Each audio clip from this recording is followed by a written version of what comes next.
Our meditation this morning comes from Rebecca Savage. So I will read this to you and then we will spend some moments together in silence. Sometimes we awake in the morning with a heaviness in our chest.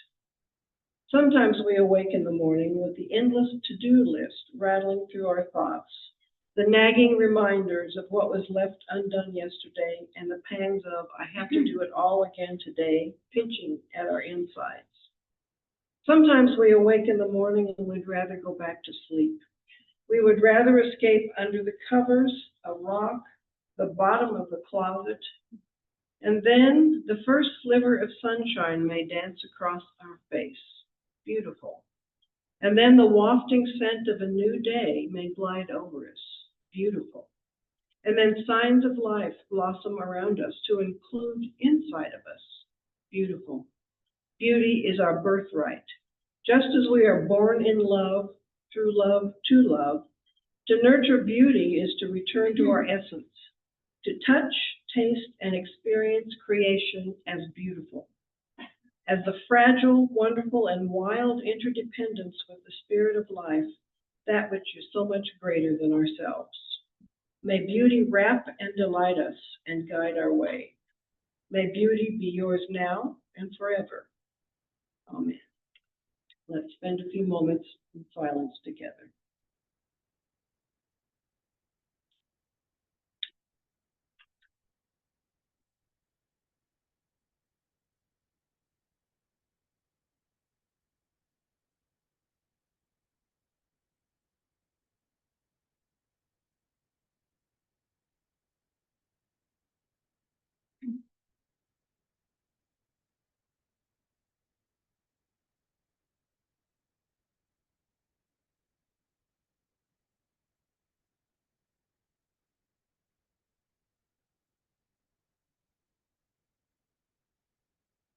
Breath and come back to the space.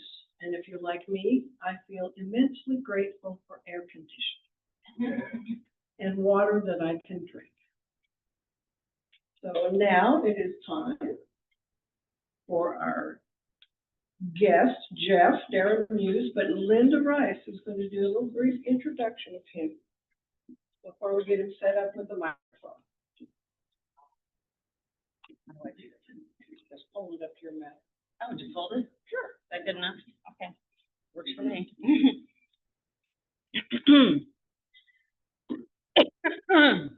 First of all, I want to thank Sherry and Carmen. There goes my voice. And Stacy for getting everything down here. I didn't realize it would be such a production to change to do it down here. Excuse me. The reason I wanted it down here is just I felt like it was a better venue for Jeff to be able to interact with people. So I want to thank you guys for all the trouble you went through. So I'm just going to talk a little bit about Jeff and how I met him. During the winter of 2023, myself and a good friend of mine, Carla, were on the Facebook page of our township manager asking him why he was closing Fall Creek Woods for 2 months in the winter. Because both Carla and I took enjoyment in walking on the trails, which are roughly almost 3 miles. It's very close to my house, within walking distance, and a short drive for Carla. So in the winter, he decided to close it for 2 months. And we noticed on this Facebook page, Jeff and other people expressing their discontent with him closing this park. And Jeff was asking some of the same things, except his was very well written post because he's a writer. He was both expressing the same concern for it closing. His post was well written, and he expressed gratitude for having a place so close to where he lives to hike. He also offered the town manager help with wildlife management or anything else that needed to be assistance in the park. Sorry about my voice, you guys. This is why I can't speak well in public. And towards the end of the post, he mentioned how important it was for him to get out and hike in the woods to help him in his journey dealing with cancer. After Carla and I read his post, Carla reached out to Jeff and offered him and his wife to hike on her personal property she shares with her members of her family because it was so important for Jeff in his journey with cancer to get out and hike every day. After Carla met with Jeff and Paula, she introduced them to me, and that's how I got to know them. So the town manager never responded to Jeff or any of our requests to keep the trails open in the winter. But the silver lining is that we established new friendships we would not otherwise have. So that was a silver lining. In short, Jeff and Paula,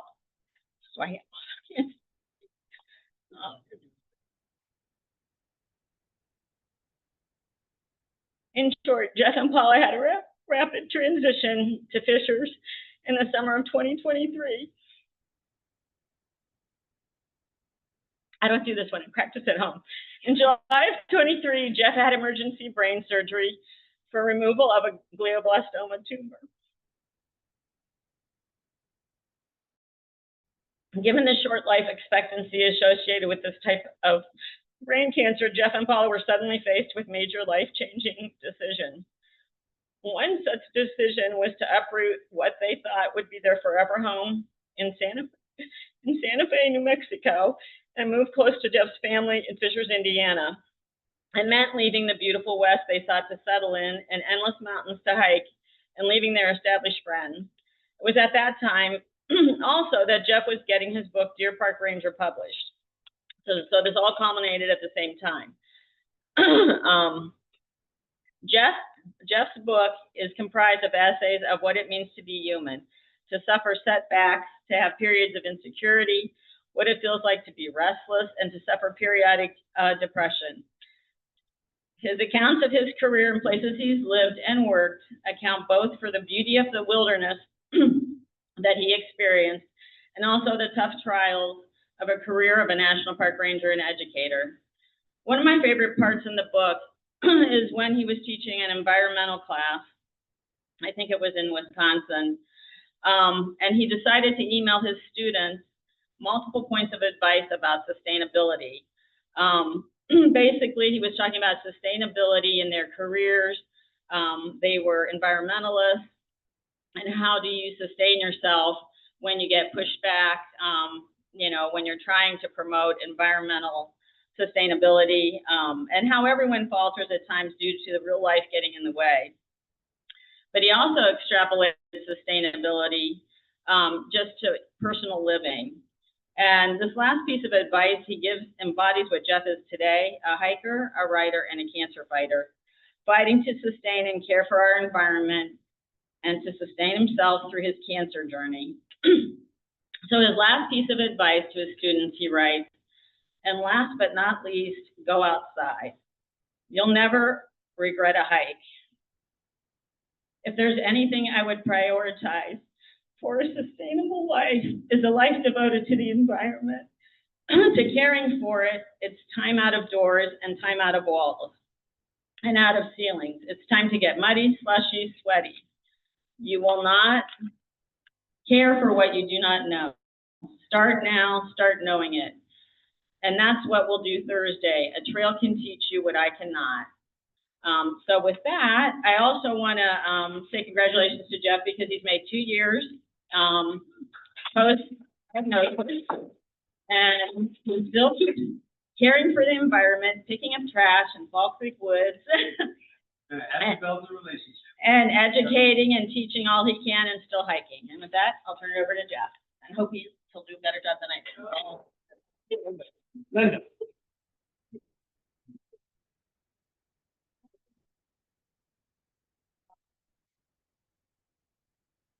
That on my head?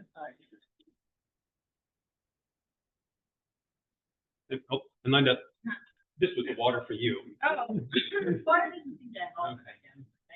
Let's see. All right, I'm gonna let you do it. I got my hearing aids, I got my glasses. When I change my glasses later, when I do a little reading, I might have to check me again. Sound good? Can you hear? How's that? It's all good. And if you It's like, interesting how it feels. I'm gonna assume it looks very normal. strangely, yes. Yeah. All right, I'm gonna stick that right there, or you can put it in your pocket. These shorts have no pockets. Oh, what a hiker are you? One with skin rash. That's in part why I don't have pockets. Welcome, everybody. It's so good to have you here. Thank you for being here. Now, of course, I often think about. You know where the microphone is? No. Oh, I thought we did that at work. Well, I wanted to put. And so while they're working on that, I'll adapt just a little bit. I'm curious to know who all of you are. You know I'm Jeff Darren Muse. Young lady with the colorful shirt holding the camera. Hello. Who are you? Paula, your wife. Hey, Paula. Okay. I'm Pat. Marilyn. Susan. Richard. Sherry. Linda. And who's our person doing all the technology? Karma. Tom. Scott, Swanson brother, Jobwise. Good to meet you. Brittany. What was it? Frankie. Oh, cool. And I'm Michael, Michael. married Brittany, we actually met on Right on. Still together. Ma'am? Judy. Good to meet you. Again, I go by Jeff. If you're hanging out with doctors like I do often now, or with my mom, they might say Jeffrey. And of course, I'm Darren Muse on my book. I've been thinking a lot lately. I don't often just introduce myself as an author anymore. I don't always introduce myself as a park ranger like I once was when the cancer emerged, or as an environmental educator, or as a historical interpreter. I've done all of that kind of work. These days, what kind of rings out of my mouth is something Linda said a few minutes ago: hiker, writer, cancer fighter. And I think we'll soon have an image up on the screen. It may return. And when we take a look at that image, perhaps you've seen it already, we'll kind of unpack it a little bit, but we'll leave that to a little bit later. I thought, if we think about right now, that identity of hiker, writer, cancer fighter, for me, that obviously ties a bit to the professions, the career I've had. I'm trying to hang on to that in some way. It's also a personal one. So she's got the picture up on there. Let's unpack this a little bit. These are recent pictures since I've had cancer. I think the fall of 2003 over to sometime in 2024. So they're not too long ago. Hiker, writer, cancer fighter. What do you see in the first one? That might be some symbol of me hiking. It had to be something hands-on. I'm being very dexterous right now. What do you see? It's over my shoulder. Yeah, those are hiking poles. What else is on my shoulders? My backpack is sitting right over there in case you want to try it on. You're welcome to do that. I got the sun hat on. I think my probably had come out of chemotherapy and radiation, so my hair is probably a bit mess, and my skin was sensitive, so I was certainly covering it. What else would I had on my feet? Yeah, definitely have my hiking boots on. So I still do all that. I may not do it as a park ranger or as someone working professionally as an environmental educator, but still plugging away. In the middle there, writer, sure, got my book. The book maybe some of you have already begun to read, or maybe you're interested. Afterward, you can hang out with me or Paula, and we can dive into it if you like. But people ask me now, how are you writing? Are you doing that next book? And I'm doing my darndest to plug away on it. But if you're on social media, you see me writing. Sometime I was coming out of my cancer, its impact, that very first time, that first surgery in July 2023. Not by speaking so easily, but I found that part of my brain that was writing was coming pretty quickly. And so I do a lot of posts. You're welcome to connect with me on social media if you like. And then, of course, what's going on the right one? I look a little different there than I do right now. I'm under cancer treatment now. I'm part of a clinical trial with the drug. I still get MRIs. I'm still battling it. But there, of course, you can see I was taking chemo. And then I was also wearing headgear. My head was completely shaved, and I was wearing a headgear called Optune. I think it's called, the brand is Hoosier. And the particular item I was wearing was Optune, sending electrical signals, trying to keep that tumor from regrowing. It helped me for about a year or so. That's when I had to get that second surgery, a more recent one, in this trial. So hiker, writer, cancer fighter. Now, I should be clear about the book, because that could confuse things. This is pre-cancer. The book itself does not pertain to diving into cancer. This is strange, isn't it? It was published in early May 2023. Paula saw me as someone diving into being a ranger. I was working on getting the book done. I was understandably stressed, like writers can be, to get something published, but something was going down inside me. And so in late June, I have an MRI because of certain symptoms that are occurring. I'm becoming forgetful. I'm repeating myself. I'm waking up with intense headaches. And so here it is. The book comes out in early May. By late June, I have my first MRI, and it reveals a large tumor. I have a brain tumor. It's through that first surgery, July 7, 2023, a biological analysis that occurs. They determined for sure I have glioblastoma multiforme, otherwise known as GBM. It's grade 4. Yep, it's considered a terminal illness, but not today. Not today. Okay? That's how I roll. Not today. Not now. Keep on keeping on. Onward. You would hear me, if you're spending a lot of time with me, that's how I just keep rolling through it. Now, of course, I thought we could dive into the book a little bit. I'm happy to answer questions about cancer, but I want to dive into the book and give it its due, because that first year I was pretty wiped out. I couldn't share much. I think Paula handed out for you some handouts. Anybody want to take a look at that? Anybody still need one? Paula might hand it to you. But Paula, if you don't mind, after you do that handout, I want her voice to be part of this too. So Paula's going to give you a handout. You're welcome to keep that. If you choose to buy the book, great. If you want to take that with you, buy it online, that's great too. Or if you want to pass that on to someone else. But Paula, do you mind introducing the book, Pre-Cancer?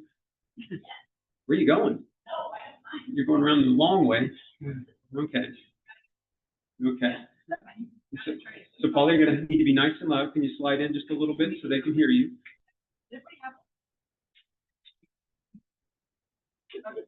I don't. I'm on Zoom. Here, Paula, come on over. I've got more. Let you read it. Put that on your head. Thank you. Relax. Thank you. Step out of the way. We're putting stars around. Thank you. So introduce the book as if we have no idea about cancer. We're just trying to promote this book. Darren Muse is a fatherless, childless Hoosier who wouldn't and couldn't stay put. Part Generation X travelogue, part love letter, part reflection on white male identity. Dear Park Ranger searches for purpose, companionship, a lost father, and home. Muse must break trail to find his way. From the farms and football fields of central Indiana to snowy West Coast wildlands, from desert canyons to meandering rivers, to a city built by slavery, he interrogates his younger years, shaped by insecurity and wanderlust, as well as later choices such as marrying Major Paula and pursuing a tree hugger's career. At turns humorous and self-deprecating, redemptive and resolute, this is one man's stirring gut check through inner and outer journey. Themes. You were trying to publish this, and you really had to go into detail to get someone to jump at it. I had an independent publisher, Wayfinder Books, who jumped at it. I had others taking interest, but I already committed to Wayfinder. And of course, what are some of the themes? Themes that might catch people's interest. Travel and a sense of place from Muse's childhood to adulthood. America's environment, history, and cultural diversity. Marriage and family life, including Muse's father-son relationship during the absence of his father. Physical and emotional health, including personal growth. Identity, which includes interrogating Muse's identity as a white man, Generation X, middle age. And perhaps most surprising, the reality and stereotype of being a park ranger, both himself and his wife.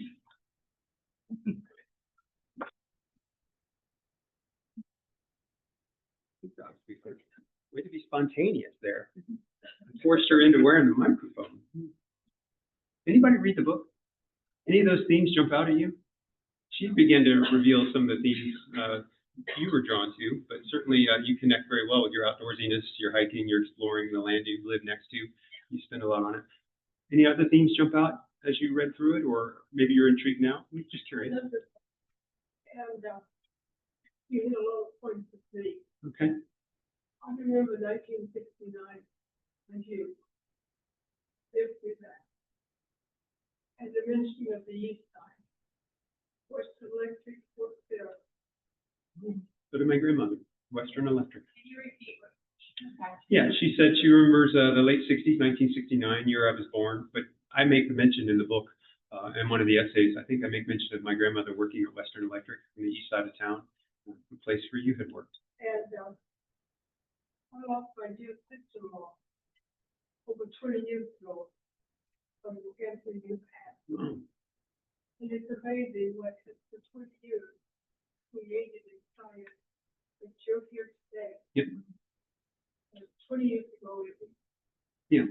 So you brought not just the past, you're thinking about the present. She's describing the cancer I'm dealing with now. It's not in the book, but she studied up on me in some way and began to connect personally because of what her sister went through. I'm doing my best. I'm doing my best to advance this science and be as just, my purpose isn't just to try to live a good life as long as I can, but also help anybody tackle something that gets described time and time again as bad luck. This one's bad luck. that is. Yeah. And I'm glad to see how science is really forward to giving you this chance. Thank you for sharing. I hope science keeps me going. I'm going to keep us going for time's sake, but I look forward to these conversations. Let me check my notes real quick. I thought it's important when you consider that handout.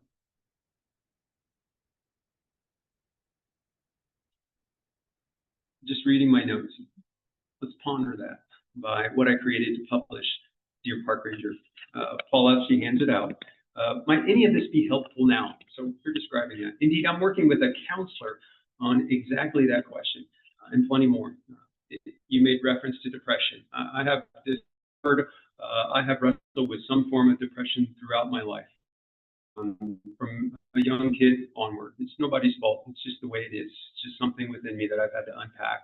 And of course, to move through a book and to come with as much of a compass bearing to keep moving forward in my 50s as I could, had to wrestle with health issues, emotional issues, career issues. What would it mean to be a man? All those themes that Paula shared.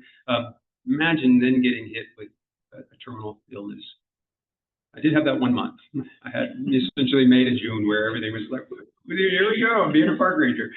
But it is pretty remarkable. But I'm open to admitting it. I want everybody to maybe admit is the wrong word, but just acknowledge it. I am wrestling with something deeply challenging that began long before the cancer itself.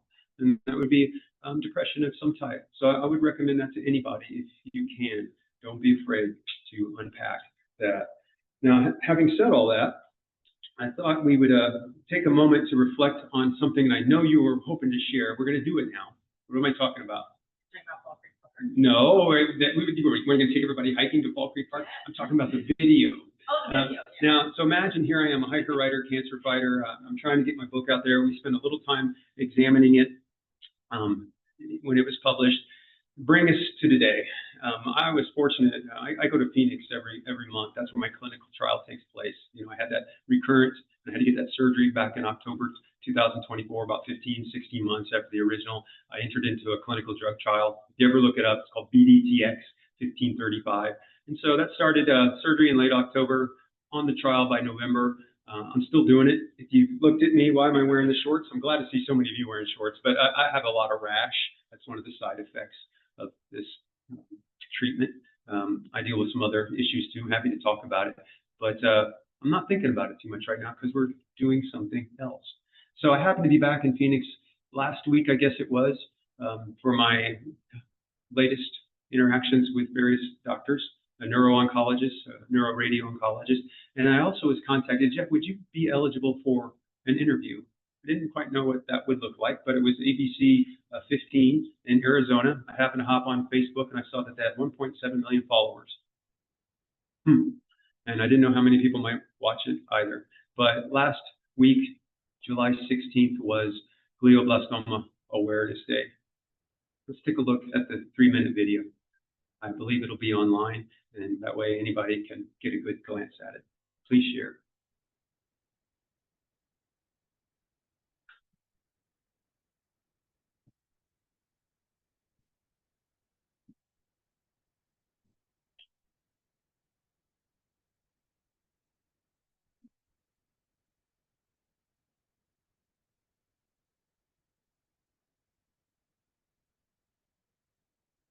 The souls underneath Jeff Darren Muse have taken him all over the country. He was once a wilderness educator as a park ranger with his wife Paula, and if it's outdoors, I generally would describe myself as a tree hugger. that's where Jeff would like to spend most of his days, but recently those hiking boots have left the outdoors for more time here at the Ivy Brain Tumor Center at Barrow Neurological Institution in Phoenix. You see, more than 2 years ago, Jeff was diagnosed with the deadliest form of a brain tumor an adult can get, glioblastoma. Angry at times, sad at times, fearful at times. I had to wrestle with what felt like life being destroyed. Fact is, there is not a cure to glioblastoma. Life expectancy after a diagnosis is give or take 15 months. But Jeff had a game plan on how to manage life after a deadly diagnosis. I've been thinking a lot about that word, stable. Before the intense headaches led to the MRI's discovery of the tumor, Jeff was writing a now published series of essays about the geography of hope called Dear Park Ranger. In it, he describes his life's mantra through 4 experiences that you have to face to live in the moment. That's agony, endurance, comfort, then pleasure. Little did he know at the time that that was the daily equation that allowed him, in part, to live stably after 2 separate stints with the incurable disease. As time has gone on, fighting brain cancer, and this would be my recommendation for anyone, is you have to develop a daily focus. I can't quite look at the long horizon. I try not to. I try to focus day by day by day. His doctor, Nader Sinai, the director at Ivy Brain Tumor Center, says an experimental clinical trial reduced the severity of his second tumor, but Jeff's attitude to fight back plays a key role in his health. Everyone does better in their health when they're coming in with positive mental energy as well as positive physical energy. And Jeff does that really well. This may be the toughest mountain Jeff has climbed, but to him, he's happy just to be climbing. I need to write either an addendum or perhaps that next book. I'm working on it.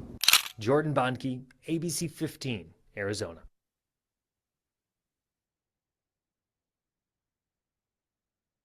Anybody want to comment? What do you think of that video? I can comment. It's interesting that the audio description of soul under Jeff's feet was S-O-U-L instead of S-O-L-E. Oh, and I love that. I love that. A soul under Jeff's feet. It's a mistake, but it's not. Right? I didn't notice that until this. So thank you. Unless he is more of a heel, which he's not.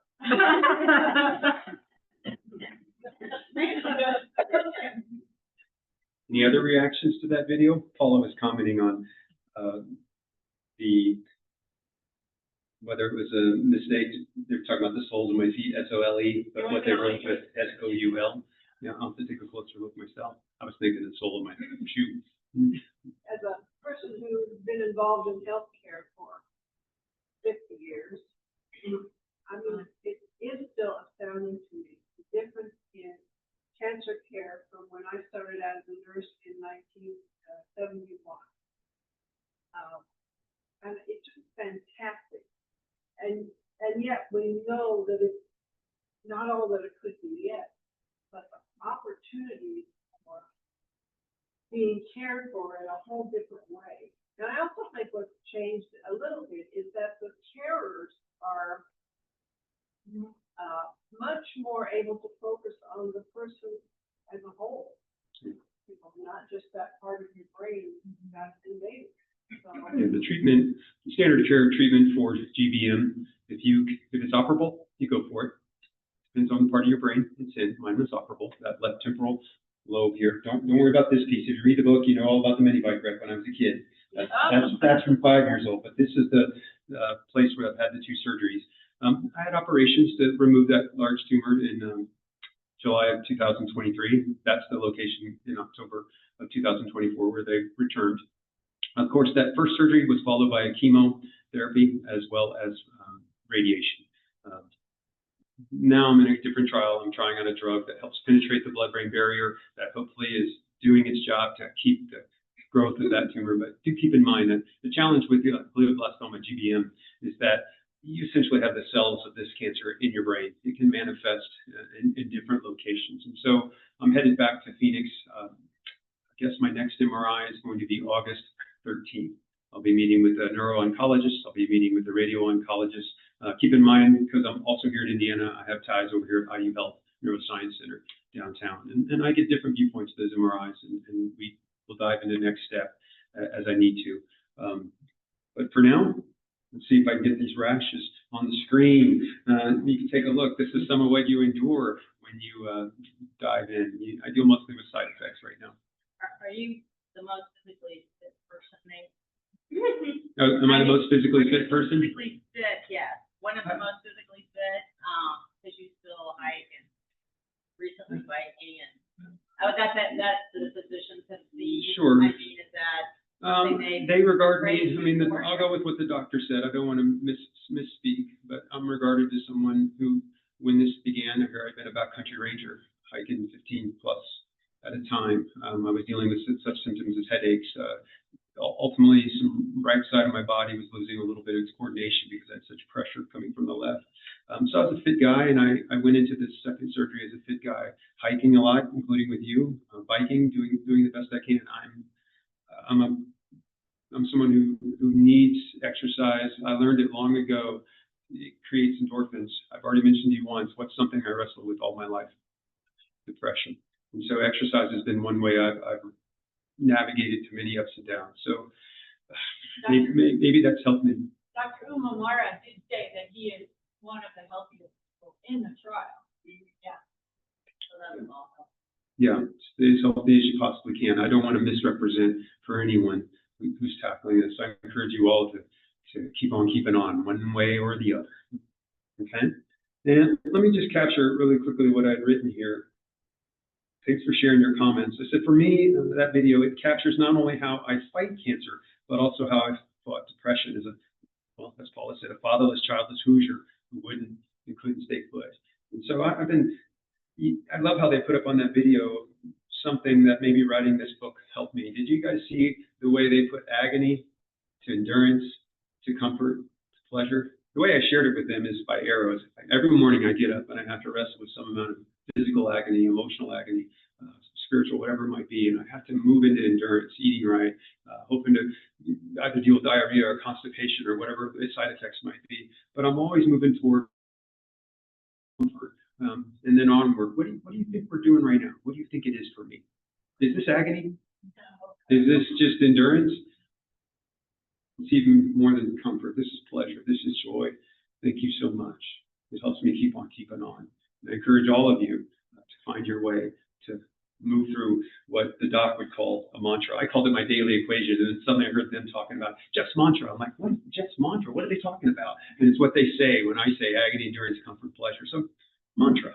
Now, let's go back to the book, because surprisingly, when I get into my book, I'll read different essays. I'm like, how did I not know I had cancer? Because some elements of it have been useful. And so I thought I'd read an essay for you. It takes 10 to 12 minutes roughly. And I thought I would focus on this book. I'll look up occasionally, but I don't want to screw up as I'm trying to share it with you. Paula, the handouts are right here if you're looking for them. If you have a copy of the book, I'll tell you it's page 133. Paula's going to let you borrow a handout. These are things that I might share as I do other programs. But those who have a book at page 133, the essay is called One Mighty Yank. But we'll let Paula get that into your hands. I know some folks like to just listen, maybe even close their eyes. Others might like to read along. So let's take a moment to share that. While Paula shares that, if you want to borrow it, raise your hand so she knows to come by. Did y'all notice I changed my eyeglasses? I gave up on my small single vision one. I could see you all very well, but it's time to switch to something a little closer. All right. So One Mighty Yank. It starts with a quote from another writer. The other writer, I used to read his books. He's, of course, still producing them. His name is David James Duncan. And so I want to quote from him. That's what I put at the top of this essay. I felt a rush of trust, felt that life might be not just tolerable, but beautiful, if I could only remember to find the bare present. Imagine reading that again now as I'm navigating terminal illness, the bare present with a capital P. This means something entirely different to me than maybe when I wrote it. I'm very much trying to enjoy the present day. Thank you. Let's get on with my essay, One Mighty Yank. Everybody loves turtles, Captain Eric would announce, one hand on the mic, the other on the helm. I smiled each time he said it. Whenever we entered Broken Arrow Slough, a haven for sun-loving reptiles. In that sinuous side channel near La Crosse, a stretch of water would unfold like clockwork. A passenger called out, others started pointing. Then we all saw sunbathers on logs, map turtles stacked like leaning dominoes, tiny painted with yellow striped necks, and soft shells sprawling like wet leather pillows, their olive carapaces gleaming and smooth. Adults flocked to the boat's open windows. Kids jockeyed for a view from the front deck. And as our pontoons tilted from all the excitement, I'd hand the microphone to Eric, a proud father introducing his children. Everybody loves turtles, he'd say every time, as if his own hand had placed each one of them on its slender perch crowded with kin. Warm days like this, there's more than we could count. So keep your eyes peeled along the waterline. For 3 summers, after Paula and I left the Pacific Northwest, I worked with Captain Eric on the Upper Mississippi River, or as locals call it, the Upper Miss. Born and raised in Wisconsin, Eric was 4 years younger than me and much bigger, with a sunburned face and an ornery cowlick, which made his straight blonde hair look perpetually windblown. His accent was nasally, his wit sharp, and his resume included far more than being a tourboat captain. As a young man in the Navy, he'd serve as a submarine technician who knew every inch of the vessel blindfolded in case of blackouts. He'd since earned his master's degree in marketing, fathered 2 sons, and was married to a religion professor at the Catholic University in town. And he could fix anything on our boat. Its dual engines, its leafy roof, its stinky head. In fact, he dreamed of purchasing it from our boss, Captain Jack, a retired towboat captain downriver in Prairie du Chien. Though when Jack died of cancer, his widow had other plans for the company. I've got ideas, Eric would say. Lots of ideas. Laugh. Our specialty, eco-tours. 40-passenger cruises destined for the backwaters, which were miles wide, only miles from our dock. We loved our tagline, explore more, see more, $20 a head, alcohol allowed. This was La Crosse, after all. This was Wisconsin. This was the adventure not of Lewis and Clark heading westward, but of Zebulon Pike in 1805, sent by President Thomas Jefferson up the Mississippi toward Canada, northward, Zebward. As the onboard naturalist, binoculars at the ready, I knew my job was more than passing out skulls and skins and hands-on props and acting as the first mate for docking and passenger safety. I'd also been hired to laugh at Eric's jokes. I was his sidekick, to be sure, which I embraced because the Upper Miss had stolen my heart. Rivers do that, you know. They pull your wildest organ right out of your chest and infuse it with 10,000 creeks. Before long, herons and bluegills and mayflies start feeling like an extended family. You learn where to spot an eagle on a snag or a muskrat shouldering the bank, and you're thrilled when someone smiles alongside you like a toddler stalking her first frog. Watching wildlife feels good. It's that simple. I'd see a pelican skimming a sandbar, and my spirit was bound to soar with it. I'd dip into my net, soupy shallows, and grabbing my bucket was all that mattered. It brimmed, like me, with creek joy. Eric didn't know it, but I needed him. Not only the job, but him. During our years living along the Upper Miss, I needed to work on a boat, needed to say captain, needed to participate in the jokes and banter and fishtail stories about nature and people in our restroom. This is not just a door that opens to the river. Eric would welcome our guests, pointing at the head. If they laughed, he'd wink at me. If they didn't, he'd shrug. Looking back, I'm not sure what the feeling was.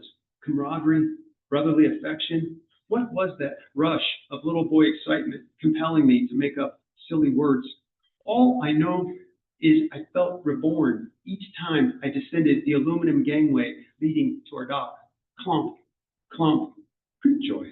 There is something intensely gratifying, even nourishing, about stepping onto whatever level an indomitable waterway happens to be in that hour.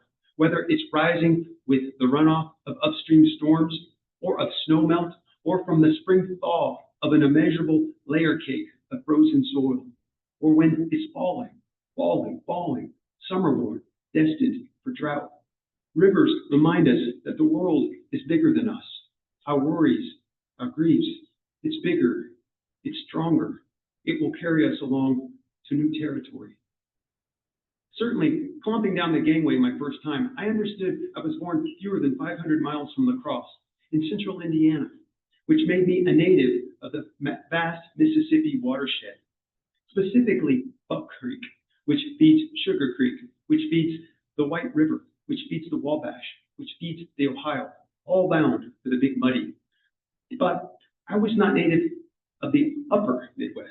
And prior to settling in Wisconsin, home had been the Pacific-leaning slope of the North Cascades, lifeblood of the Skagit River.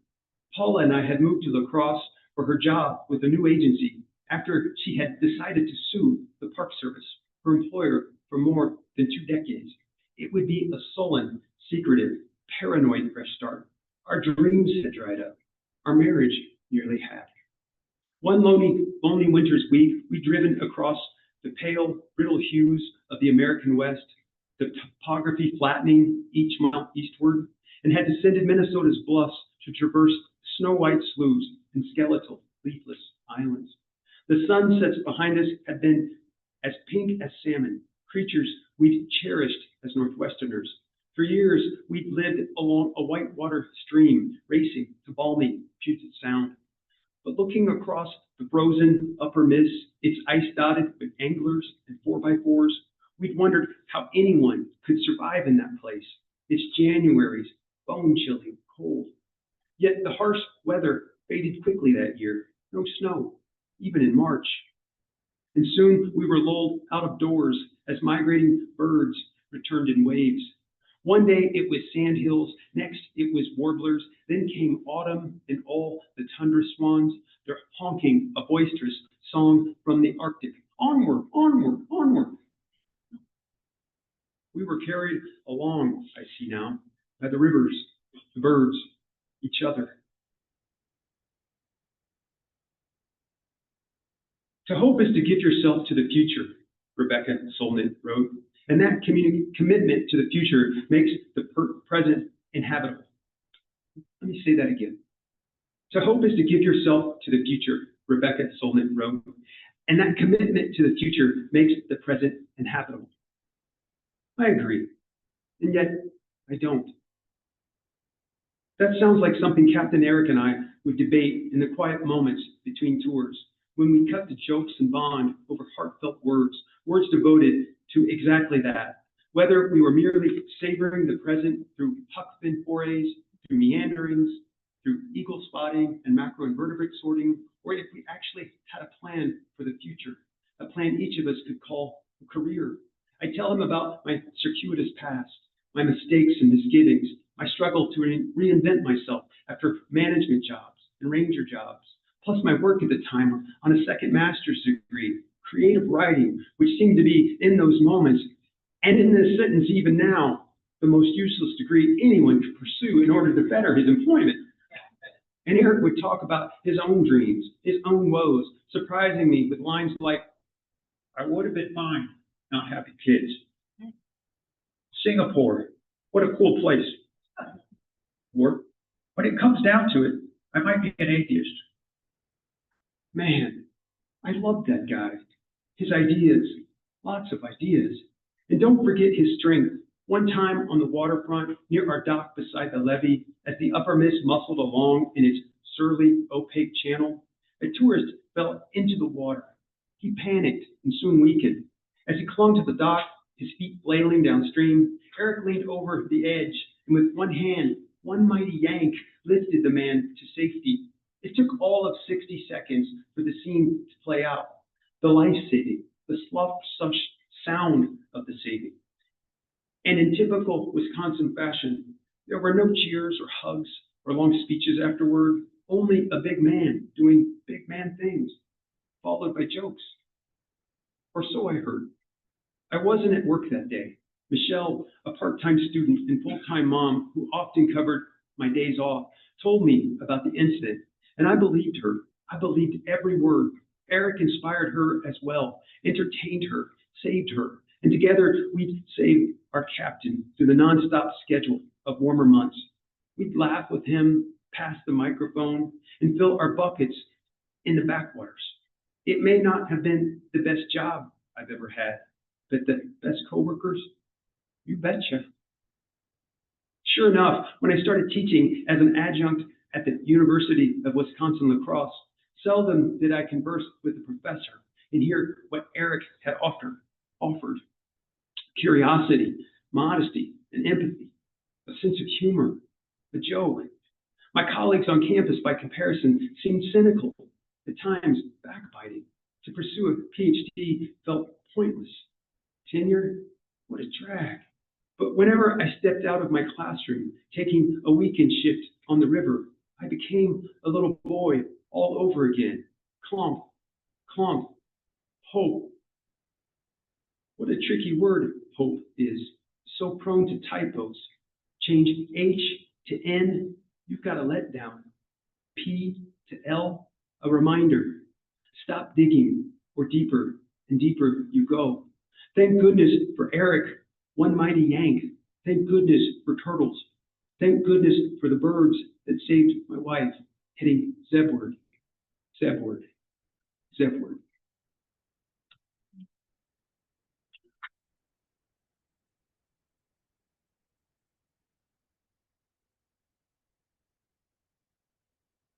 I don't recall exactly. It was through email when I was corresponding with someone Linda had introduced me to. They were seeking the geography of hope, maybe me sharing that aspect. You led me to dive into my book again, and somehow that essay emerged for me.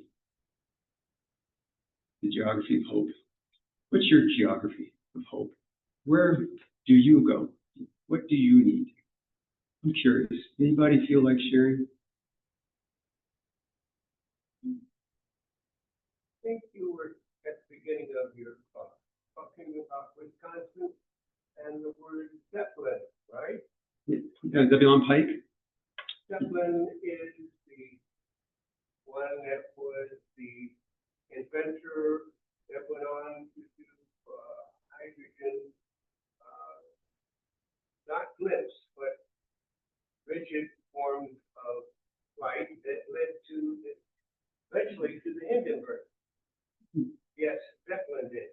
And Zeppelin also was influenced and worked together with Thaddeus Lowe, who developed the world's first air force and the world's first aircraft carrier, and also had a lot to do with surveillance and helping the federals oversee and observe the ways of the Confederates on the other side of the Rappahannock, etc. And it went on and on about how he developed portable hydrogen making machines, etc., and a great inventor he was, and a whole lot to do with those directions. So I was wondering why you put Zeppelin into that. Well, Zebulon Pike, I'm not sure if it's the exact same individual. It may or may not be, but I recall Zebulon Pike as essentially, imagine me, if you're reading my whole book, you'd see growing up as I have in Hancock County, now living here, but certainly I grew up, and as much as I loved woods and creeks, I was pulled west for various reasons. And of course, that Western mindset is often, particularly someone who might look like you and me, someone who feels the need to head there, as if it is ours, perhaps, to take. And of course, the circumstances of my life, which I shared chronologically through that book led me to Wisconsin for Paula's job. I was no longer heading west, I was heading back east. And so I had to reconnect. I was stepping away from perhaps those of my younger years, like Lewis and Clark, being drawn to whatever adventure they might have represented, to latching on to others. Of course, the book itself unpacks so many others. I don't just seek white men for my heroes. As you well know, if you read the book, I wrote it during the time I was working at the Cloud Plantation Historic Site in Charleston. I'm very focused at that time on learning from African-American families, particularly those who survived cancer, went through Reconstruction, went through Jim Crow and onward. And so to me, I'm always finding that next way, that next person to help me, if that makes sense. So I'd have to do a little studying of the history to understand exactly your connection. But what I'm drawn to for you is your geography of hope. Where do you seek it? My geography for hope. Yeah, where is it for you? Where do you find hope? Where's your place? With geography, it's where I emanated from, and what I just told you about as a connection with my birth, and also it was at the most historic town or city in the United States. Okay. It's Fredericksburg, Virginia, Okay. which was the epicenter of the Civil War.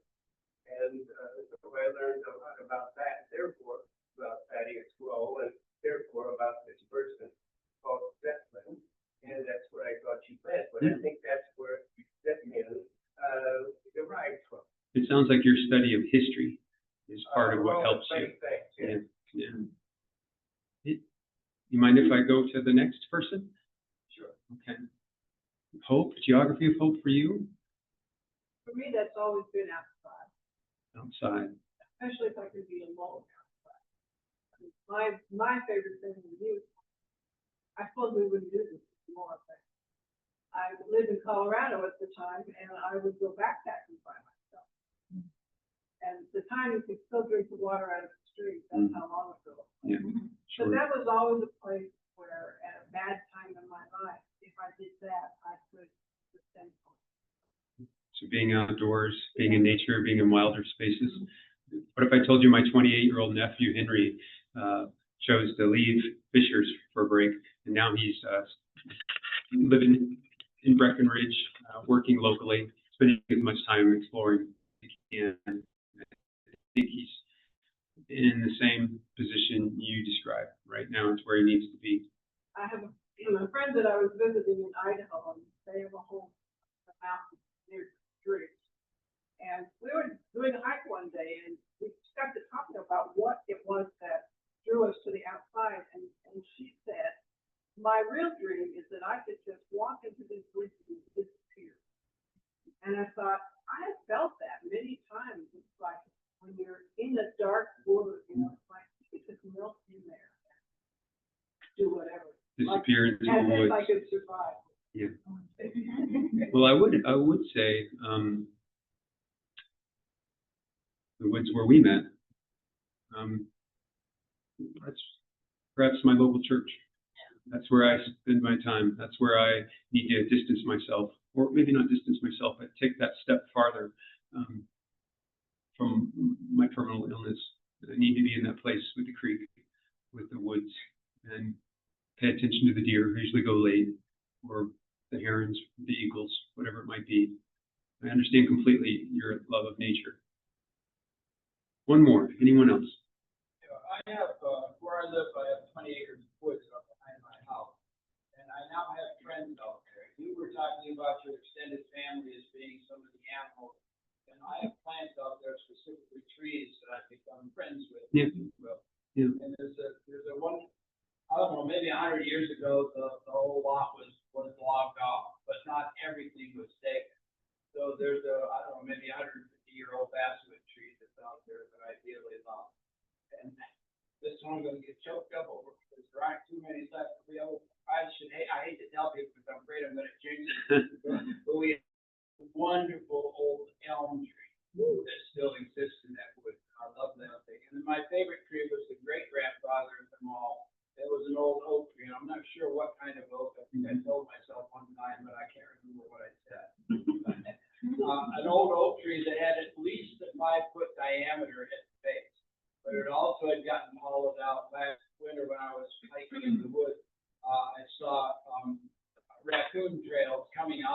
hole, into the tree. I didn't think too much of it until, I don't know, maybe a few weeks ago with one of the winds that came through that tree.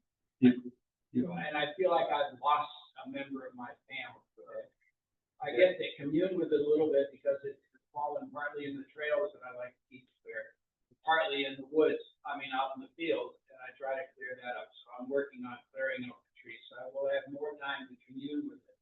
But I'm gonna miss its presence out here. You're deeply attached. I really. Do you think it's gone forever, or how might it be changing form, that tree that is Well, down? I'm sure it has offspring around there, so, we'll see them, but I won't live long enough to see them be 500 years, 300 years old.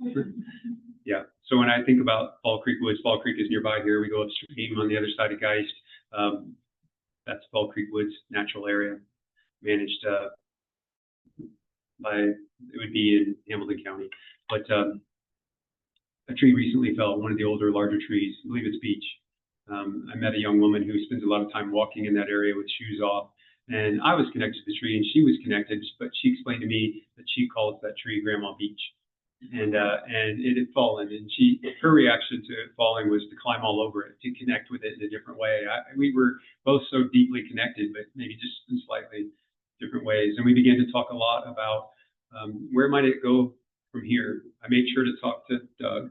I'm connected to one of the managers of that area. I pass on pictures, and that site, while the trail may have been, I do a lot of work out there at times to help refine a trail or create the route if tree has fallen. But in some of these places, a large tree like that does not deserve to be cut. We need to reroute. But it also got me thinking a lot lately. Here I am, someone with a terminal illness. We, of course, have to talk about my will. We have to talk about what will I choose. I've always been someone, I've always said, throw me in a creek. I'm pretty happy with that. Just keep on keeping on. I'll go wherever it takes me.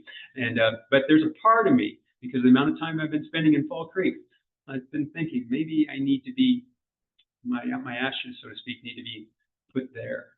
I'd like to just keep on growing and evolving with that forest.